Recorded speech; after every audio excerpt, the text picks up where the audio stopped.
G'day everybody, welcome back to Red Time for another week. Matt Walsh here with you today alongside Jake Michaels, stepping in for Jared Barker, who's normally here on a Thursday. Jake, there are plenty of interesting and fun topics to get to on Red Time today. Ahead of Gather Round, of course, you're heading across. Looking forward to going to Adelaide and seeing some footy? I am. It should be fun. I didn't go last year, so excited to be going to my first Gather Round. Although I noticed you said welcome back to the show. This is your first appearance on the show. Just welcoming the audience back. It's just a nice thing to do. It's good to have you on the on Thursday. You normally take the day off, so good to have you in. Happy to be here. Let's get straight into it, I guess. So, first topic for the day. We're a month into the season now. Who are the genuine contenders? Yeah, so I think a lot of people look at the ladder and just sort of pick the top four out and say, well, they're the teams to beat. They're the ones that have started well. I don't necessarily think so. With some of these you'll find, but not with all of them. I think there's four clear-cut contenders after the first month, if we want to call it, of the season. It's clearly the Giants. They've looked like the best team so far. We've spoken about it on this podcast, I think, a couple of Tuesdays ago. They tick every box. Yep. Defensively, in the midfield, forward line, they're doing everything well so far. Hard to fault them at all. Carlton, we know they're going to be a better side this year than what they were last year. You would think that 9-week period doesn't happen again. Looking strong early to start the year after the shaky first half against Brisbane, that is, but looking strong since there. Melbourne, another team that started a little shaky in their first game, but has just grown into the season so far. And Sydney. I think they're the four sides that have put a bit of a gap on everyone else right now. And I think if we're being honest, they're the four sides that probably are the genuine contenders. And I'm not sure that there are any others. Now, people will point to Collingwood and maybe to a lesser extent Brisbane and say last they year's are grand finalists. Yeah, genuine contenders. And what I would say to that is, if it wasn't for what we know of last year, would you consider that? If Collingwood didn't win the premiership last year, would you say they are a contender this year? No, I don't not think the way you they've would, been based playing. on what we've seen. I think you can easily make the argument, however, that we have seen what they've been able to do, and both teams have the ability, you think, at some point to find that groove again. But do you think they can do that again? That's the thing. Yeah, I think they can. Whether that's too late for the premiership run, I think that's the important thing here, is that they're these games behind already. So they're not only, they're not in the middle of the mix. They're down towards the lower reaches of the ladder, meaning they're the games behind these genuine contenders like the Giants, the Demons, the Swans, the Blues, and then there are undefeated teams. So Fremantle and Geelong still haven't lost yet, but you're not counting them as a genuine contender. No, I published my tiers for April a couple of days ago, and those two sides were in their own little tier of great record, but they're not winning the flag. And I'm pretty strong on this. I don't think either of them have beaten any side that we think is any good. The Dockers beat Brisbane, but now we know what they're like. So it's hard to sort of say, well, was that a good win or was that not a good win? I don't think either of them are a genuine premiership contender. Geelong probably a little closer, but then you look at the midfield, I just think it's too thin and there are too many holes. The best players are the older players. We will see now with Dangerfield not playing, and just you're relying on a lot of unknowns with the Cats. And it's the same with the Dockers. Too many unknowns and too many players that we're hoping to get more out of. And I want to see it for an extended period, and I want to see it against good teams. Fair enough. Moving on, Chris Fagan, speaking of Brisbane, poor start to the year. Yes. Is he now the most under pressure coach in the competition? He's under a lot of pressure, I think, because, and it's kind of difficult because you look at the success or, the relative success of the Lions over many years and you think, wow, he's made semi-finals, he's made prelims, he's made a grand final, and you think, oh, you're pretty happy to have that. You want to lock down a coach like that for as long as you can, but the reality of football is minor tweaks here and there can produce different results. And so, some aspects of Brisbane's supporter base might think, if we bring in someone with some fresh ideas with the talent we have on the list, that might be enough to tip us over the edge, a la Collingwood bringing in McRae, and all of a sudden it really clicked for the Magpies.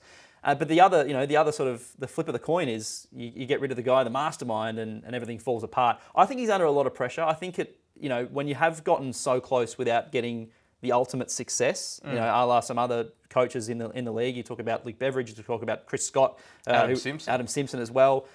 He doesn't have those runs on the board per se, so he's going to be under pressure, but I don't think he's the most under pressure in the league. I think that's Matthew Nicks at the moment. A lot was made about what the Crows were going to be. Who just signed a contract extension. 2-year extension, and there was a lot of expectations surrounding Adelaide. Of course, they missed finals by what would have been well, not even a kick. They missed it by a wrong umpiring decision. Yep. And so the expectation was they would continue to improve as their trajectory has been, and they've been woeful, quite frankly, to start the season, and are in a real danger of going 0-4 when they play tonight. You'll probably know the result of this, depending on when you're listening But to this given match. that contract extension for Nix, there's no way they can get rid of him this year. There absolutely is, yeah. I think there absolutely I don't think there is.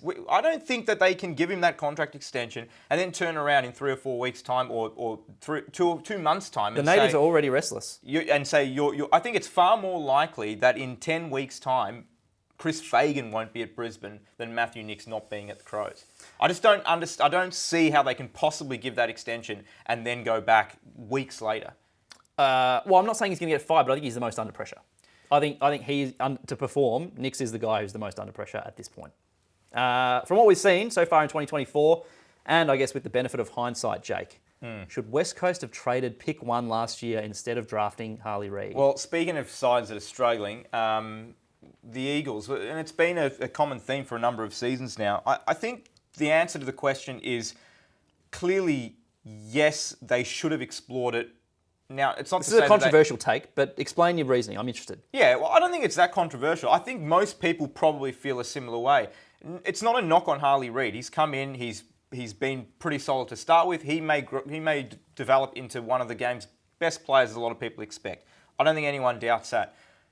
The issue with the Eagles is the talent is so thin at the club right now. They need as many young, talented players coming in as they can possibly get, and getting them all coming in at the same. So quantity over quality. Well, but if you're getting multiple first round draft selections, it's still quality. It's not like just say you're going to move off pick 1 and you're going to get 2 or 3 players at the back end of the draft. Right. You could potentially move off pick 1 and have picked up 2 or 3 top end players instead of just Harley Reid. You take Harley Reid out this weekend and you drop in, insert any player, Christian Petrarca, Marcus Bontempelli, Lachie Neale, whoever you want. Then it's not changing anything. They're still losing by 7, 8, 9, 10 plus goals every week. You can't. One kid is not going to turn it around. Now, the area where I kind of understand them not doing it is because he could, as we all know, could grow into a Chris Judd type. Right. He could be a superstar of the competition as he's coming with enormous hype and expectation. How would that look in, forget 10 years' time, in 4 years' time if he's the best player in the league and they said, we don't want you, we're going to take this guy, this guy, this guy, and maybe only 1 or 2 of them work out. I understand it. So that's probably why they didn't do it, and I get that. But going forward for this year, it looks like they're going to get the number 1 pick again. Yes. I would be stunned if they got that pick and didn't move off it this year and try to bring in 2 or 3, depending on how they can work a deal out, to bring in a couple of extra players to grow with Harley Reid, to grow with Ruben Ginbey and some of these other younger players to come through together. Say a pick 4, a pick 10, and a pick 30. Well, I think it's just got to be whatever the highest bid is. Okay. I mean, there are other teams out there that'll be eyeing off higher draft selections, and they're not the only team that's struggling. They're not the only team that'll be wanting to bring in young players, talented young players. So I think the issue is it's just too thin at the moment. They need to bring it is. It's about volume at the moment. We've seen it before with clubs. Yeah. West Coast fans, let us know what you think at Twitter. We are at Footy Tips, Jake. You mentioned Gather Round off the top. It's the weekend for fans, or at least it's supposed to be. A weekend where everyone heads over to Adelaide and watches their team play. But it seems like it's become one for the airlines, and pretty quickly. We're only two years into this. Yes. And it is. It feels like it's become one for the airlines where they charging just crazy prices for people to get over there. Mm-hmm. So I guess it begs the question, can fans get to Adelaide in a relatively affordable way, or is it really a weekend for the airlines? Answer me this off the top of your head. What did Disney get charged for your weekend away? I would have to check, but it's not. It wasn't cheap. Yeah. So I think when flights were first announced for Gather Round, I remember doing some research, having a look. Yep. And immediately I think flights could have been as high as $800 return. And this is from Melbourne, so depending on where you are around Australia, it was always going to be quite expensive. And for context, that's triple the normal kind of going rate. The going rate, yeah, absolutely. And I think later on, flights prices fluctuated a little bit. There was one point where I think you were researching and you said it was cheaper to get to Los Angeles for the weekend than it was to Adelaide from Melbourne, which is just crazy. And look, I know that last minute is not going to work for everyone, especially families. You've got to organise yourselves. But, flights for, Thursday, this is when we're recording, Thursday afternoon, coming back Sunday, can now be had for as little as $500 with some airlines like Rex, Jetstar. But the fact that if you want a family of 4 to go over and you're paying, let's just say somewhere in the middle there, $750 per person. Yeah. That's $3,000. $3,000 for the family. And you're going to have to go, so I'm looking at hotels now as well. So hotels, did a bit of research for this. Mostly we're around $300 to $400 per night minimum to be anywhere near Adelaide Oval and near the CBD. So then if you are a family and you're going nights. to want 2 nights and two rooms. Yes. If you're a family of 4, say, you can add another $2,000 on. So it's suddenly you're becoming at a $5,000 $4,000 weekend. Flights accommodation, and then you got to add on your tickets, your food, your transport, anything else you want to do. It's become an extremely expensive weekend. And the problem with that is, which company is one of the AFL's major or premier partners? It's Virgin Australia. And they're not even close to being the cheapest flights to and from into Adelaide and out of Adelaide for this weekend.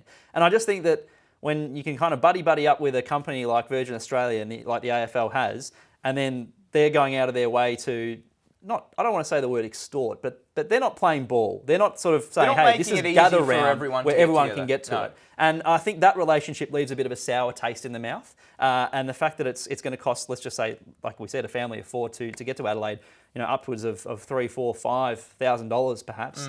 I think it's just a little bit on the nose. I think families are better off heading to Bali. I think you're going to get more value heading there for a long weekend. Yeah, I agree. I think the airlines really need to come to the party here, particularly Virgin for the partnership, as you said. And it's become already in 2 years, it's become an extremely expensive weekend, and you risk pricing too many families and too many people out. I know people who are flying from Melbourne to Sydney to Adelaide to get there. I know people who are driving, which also might be more of a cost-beneficial way to get there. But at the end of the day, when your major partner is an airline, the AFL needs to have a strongly worded sit-down with them and just say, hey, it's called gather round for a reason. Jake, the Tigers should strongly consider trading Tom Lynch at the end of the season. I can't believe you've put this on the agenda, but you're really strong about this. Well, I think if you think about it and give it some time, the answer is quite clearly yes, they should consider it. Seriously consider it. I guess there are a few little areas we can go here, so this might sound like it's a little bit all over the place, but bear with us. There's the issue with Tom Lynch at the Tigers right now is he's injury prone, but he's also not fitting where this list is going in terms of the age profile. Right. He's currently 31. Obviously 32 going into next year, and which will be his final year of his contract, and then 33 for any subsequent years. So he signed until the end of 25. 25, and that was the big 7-year deal that got him to the club when he left the Suns. So I think the Tigers, given what we know now about the Tigers, and I think it's quite clear that they are looking at whether you want to call it a mini rebuild or a full-blown rebuild, they are in a position where they are going to need to bring in some of those younger players that we were talking about before, and find players that can be in a similar age bracket to players like Tim Taranto and Jacob Hopper and Shea Bolton, who are in their mid-20s. Yes. That's more of the list profile that I think the club needs to look at. So there are a couple of issues here. Firstly, it's that he's being paid a lot of money. Yeah. So it's back-ended. So the second one is, I'll let you expand on both of these points. The second is, he'll be 32. So his value will be to, it's not going to be to another building team, it's going to be to a contender. Yeah. Will they be willing and will they have cap space to take on such a big name and a contract? Well, so I think there's quite clearly most teams are going to want a Tom Lynch to come in. If he's healthy, he's one of the best key forwards in the league. Sure, I don't think anyone's debating that. But as you said, the issue is around his contract. His contract that he initially signed was back-ended financially, which means most of the money that was coming, I think it was around a $900,000 per season contract. It began at $500,000 a year. So most of that money is coming in the back end. So he's looking at close to $1.5 million a season for his final year, which is next year, 2025. The issue is, who can pay that? Well, the Tigers will probably have to pay some. They would have to pay some, and would they want to pay? And where's the line for how much they will pay? What are you getting in? So we've looked at aging stars being traded out of clubs before. You kind of think of Sam Mitchell, Jordan Lewis was another one. They didn't get much at the trade table. How much do you realistically think Tom Lynch is worth? Well, what would clubs? There's two Victorian-based clubs that spring to mind in terms of two teams that we either think are good or we know are good that don't have a clear-cut key forward, and that's Collingwood and Melbourne. Would both of those teams take Tom Lynch, and what would they give up for him? That's a great call. I think there are some other teams that he could well be suited to. I think Fremantle needs a key forward that can be a bit more reliable. I mean, we talked about his injury woes, but Adelaide, so Taylor Walker, kind of in a similar few years more advanced, but you can sort of see him starting to slow down a bit. Brisbane, you could possibly replace someone like an Eric Hipwood. I know that he's popular with some of the fans, but hasn't really been sort of, I guess, playing at the level or the standard that we expect. So there are definitely options out there, but again, it's kind of, you look at the money, and you look at what you'd be giving up to get him in the door. The money is going to make it tricky. Obviously, he would need to agree to any of this because he is still under contract. But I think it's quite clear that if all of those other boxes were checked, Richmond would be doing a disservice to Lynch and themselves by not entertaining such an option. I'm afraid to ask, but Richmond fans, please let us know what you think on X or Twitter at Footy Tips. Something a little bit lighter, and I know something up your alley. Gather round jumpers. Going back to a gather round. What's been your favourite one so far? I'm liking the trend of clubs coming out with specific gather round jumpers. You think it should be a permanent? I think they should be encouraging every team to come out with something a bit fun. So obviously we saw Frio's Stealth one, which they had last year. The Eagles are going to throw back to 1995 with that sort of navy darker blue with the yellow wings, I guess, on the side. I think that's a ripper. It looks good in the long sleeves too, that one. The GWS charcoal, so they're bringing that back again. They've worn that a few times, and it's one of my favourite, I think, in the entire competition. The Saints, the candy stripes as well. So there have been some really good ones. I think the Eagles one's probably the best. Oh, you've taken mine. No, I agree. I think it's absolutely stunning. And I think that all clubs should be making an effort to do something a bit special for Gather Round. I mean, and one I threw up sort of half seriously was, the Gold Coast Suns. Why can't they do like a UV jumper and have like a fluoro purple number and they run out against the Giants or something like that? Like, you could have a bit of fun with it. It's not like it's going to be Heritage Round or any of these other ones where you kind of got to stick to certain rules. I think Gather Round could be an opportunity for these clubs to really have a bit of creative license. Yeah, I'm surprised they don't. You see in other sports, like look at the NBA, for example. Yeah. Every time you watch a team, they're wearing jerseys. They're wearing a different jersey. So I'm surprised they don't do it more in the AFL. If for anything, to sell more jerseys. I mean, you could have a gather round and every club has a special jersey. And you buy it for that event. So I agree. I think it's something that all clubs should do because it is a bit, I don't know if tacky's the right word, but it doesn't quite land as well when there's only half the clubs doing buying it. in. It'd be much better if everyone was doing it, 100%. One more on Gather Round. If the AFL had its time again, considering the schedule we know about Gather Round now. So the last game of the weekend is Hawthorn and Collingwood at Adelaide Oval. Which could be a bit chippy now. Well, I think it was always going to be chippy. After, I guess, the trade period. Right? Trade period. So we knew what the teams were going to look like. But now there's a bit of added spice. So the Jack Ginnivan stuff, obviously. The Pies have struggled. The Hawks are struggling. And it looks like it could be, if the Hawks upset them, an absolute doozy of a contest. So, if the AFL had its time again, would they have scheduled that for the MCG and 80,000 people? I think they would have. And I wonder whether... I think we give too much credit to the AFL, and not just the AFL, but all leagues in the sense that we know what they know what they're doing 100% of the time. Is it crazy to say that this was just an oversight? They just dropped the ball? I'm with you on this. So I've got a theory. There's a couple of other oversights I think that we've noticed throughout the first sort of month or two of the fixturing. So obviously, opening round was supposed to coincide with the Vegas thing. Wasn't the same weekend, but they explained that it would have been too early to start it on the Vegas weekend, and they wanted to take advantage of fewer games in Sydney and Brisbane for opening round. That's fine. What I don't get was it was a public holiday Monday that day in Victoria, and so there was no football on Sunday or Monday after opening round. And all of a sudden, you've got this complete sort of like the momentum has been completely lost by having only the 4 games, and you just got to think that was just an oversight because you wouldn't consider that and think, oh no, we won't do anything with that. If given the chance again. I think our brain is programmed to think, oh, there must be a reason for that. There must be a reason why they've done this or haven't done that. They're probably preoccupied with making sure that teams play each other once and then they play, the bottom 6 plays the bottom 6, the middle 6, etc. They're probably too preoccupied with the actual fixturing to look at the dates and the calendar a lot of the time, and it's probably excusable, but still, I'd like to see that fixed for next year. No, I think definitely. I think having obviously Jack Ginnivan, the eyes will be on him, and to have those two teams, two big fan bases, or the MCG, all eyes on Jack Ginnivan. I think I 100%. I think they've missed a trick here, and I'll put it down to a little bit of an oversight. Last question of the day. Yes. Streakers. Are we seeing more streakers than we ever have? Yeah, I think this is my fault. I've written this down. But are they streakers or are they pitch invaders? I think to streak, you probably have to have your clothes off, right? I don't think so. I think you're You're streaking. streaking?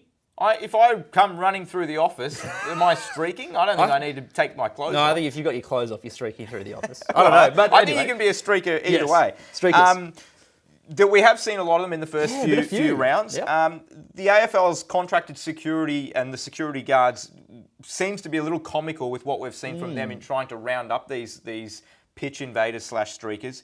Are they up to the job? No, I don't think they are. And I think this is a very, very simple no, because if you look at, I mean, and no offense to some of these guys, but they probably roll up to their job thinking, well, I just need to patrol the boundary line. I just need to look over, look menacing, and that's my job. But when someone 99 actually forces them to do something, you see no offense to some of these guys, but they'd be, 55 plus. They'd look like they've had a few beers over their time, and they're waddling after these young, fit guys with their phones out. And you know why these young, fit guys are jumping onto the turf? Because they know they're not going to be They can grabbed outrun around them. the collar. And so, for a lot of the time, they will actually get there, and it's not 15 seconds. It's a good minute of fame. We saw the guy at Adelaide Oval he was in the contest and was out filming it. So obviously he knew that he was going to get enough airtime to make it all worthwhile. And some of the biggest problem is with streaking and with pitch invaders is they think they can get away with it to an extent. The invader. Yeah.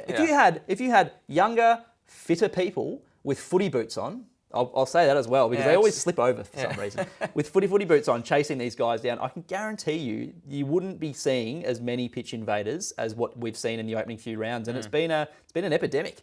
Oh, it's been embarrassing, really. And I think as a security guard whether it's the footy or any sporting event or any event really, you as you said, you rock up thinking 99.9% of my job is sitting down and not doing anything, but the 0.1% that you actually need to do something, it never seems to be known what to do. Yeah. You have someone running in one direction, you have someone else running in another direction, you have someone on a walkie-talkie, you have another person slipping over. There's no communication. There doesn't seem to be any understanding of what to do. And as someone sitting on the boundary line at a game of footy, your sole responsibility should be you jump into action when someone runs on the field, and we don't seem to see it. It's quite embarrassing. It's extraordinary. Last thing on this, I think streakers and pitch invaders is a fascinating topic, but obviously when the players had to go off for the Lightning in the area on Easter Monday. We didn't get to touch about that on Tuesday. No, but obviously everyone had to leave, so there weren't many security guards nearby, so fans just came on the ground. Did you see the vision of that one guy so security guards, they weren't there for the fourth quarter? So there was one guy who got on with his footy and started snapping the ball. And during the break. And having kicks at goal. And it took, I reckon, about 45 seconds for the security guards to realise, and then they had to come back on. It's embarrassing. Anyway, that's red time for another week. Jake, I've really enjoyed coming on a Thursday with you. We'll do it again next week before Jared's back. Yeah. But otherwise, I'll see you on Tuesday as well. Safe travels, Jared, as well. Safe travels to you for Gather Round. Enjoy the footy. As always, keep up with everything that Jake writes. We've got a great team of writers as well. Ron Connolly at espn.com.au/AFL. And we'll speak to you in the next episode.